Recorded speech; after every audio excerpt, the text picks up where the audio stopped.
Good morning, friends. This is Sunil Malkani, Assistant Professor Economics, Dr. APJ Abdul Kalam Government College, Silvassa.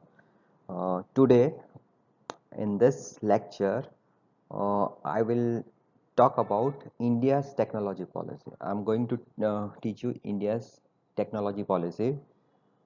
India's technology policy, once we look at India's technology policy, we will come to one important statement that India's technology has been improving since uh, India's independence.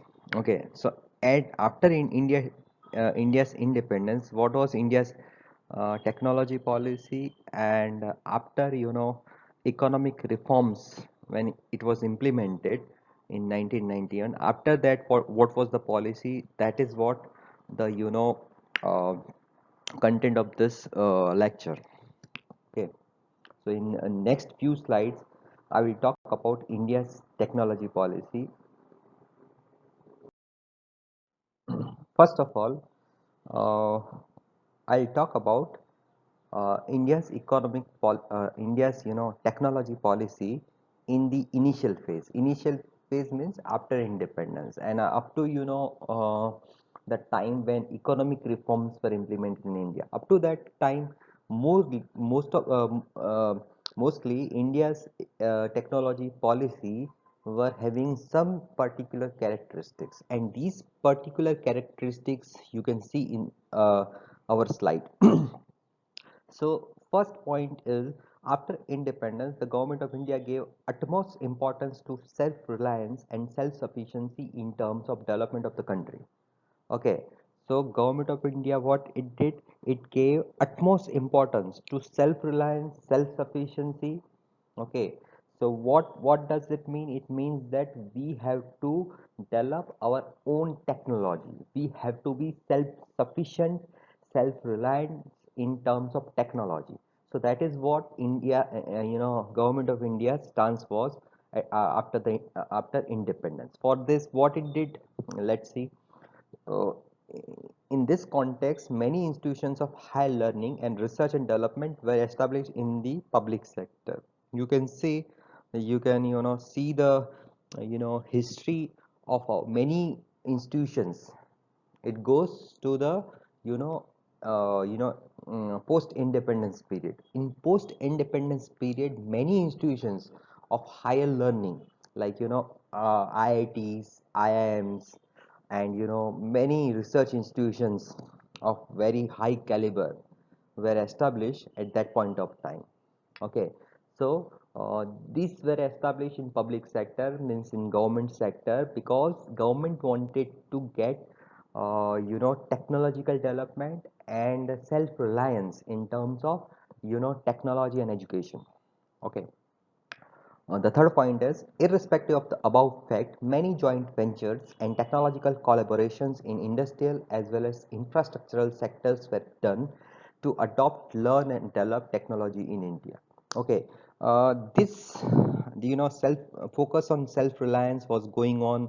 Developing indigenous technology was going on. But with this, we didn't close our doors to the outside world. What we did, the government of India allowed many joint ventures in which foreign collaborations were allowed. Foreign technological collaborations, foreign technology was invited to India for India's technological development. India also should not be, lacking behind in terms of technology. So what India did, India, welcomed whatever technological advances were happening in Western countries.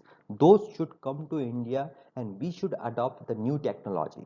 So in this way, we wanted to adopt, learn, and develop technology in India. So because of that, we went for many joint ventures and many technological collaborations in industrial as well as infrastructural sectors.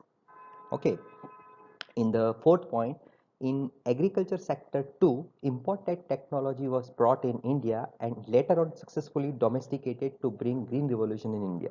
What does it mean? In agriculture sector also, what we did, we imported technology, and it was, it was domesticated, and you can see its result in terms of green revolution. We brought green revolution, using the imported technology. Okay, so in this way, the last point is, so in the initial phase, mix of internal policy development and import of foreign technology was adopted as the technology policy. Okay,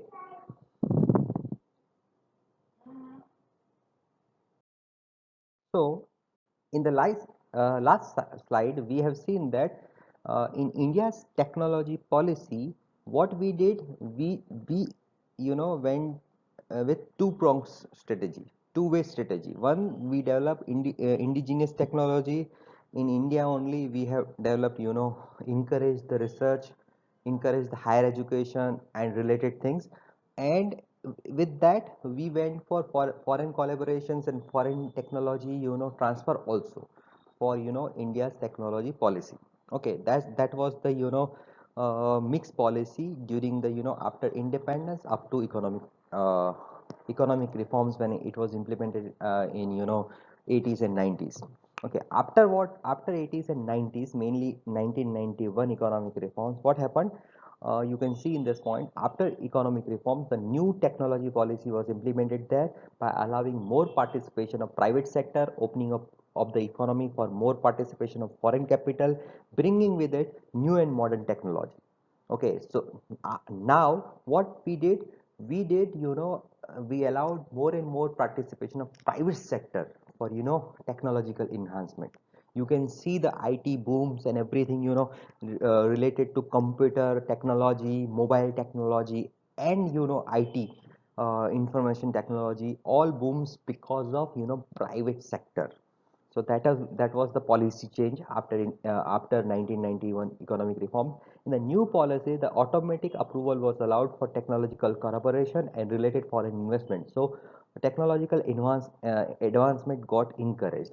In new policy, before 1991, our economy was very closed economy.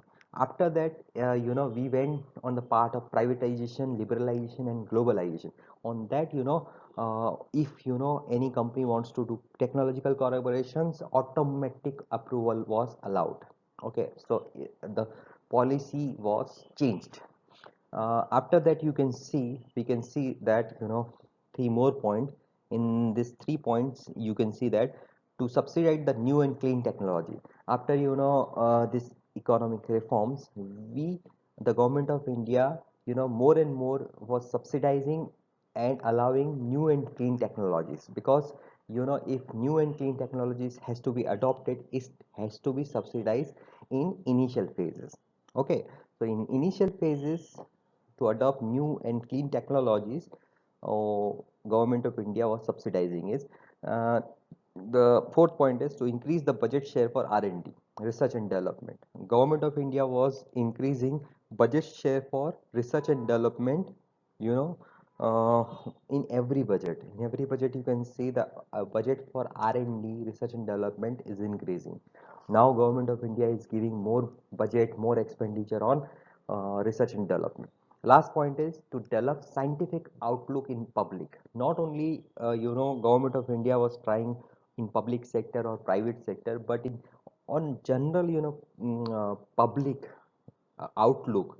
It was trying to develop the scientific outlook in public. Many, ads and, advertisements you can see in TV, where government of India was trying to, develop scientific outlook in public. Okay, so these all things you can see that our technological policy, some characteristics after independence on a, at that point of time, and now it has changed very significantly. You can see, you know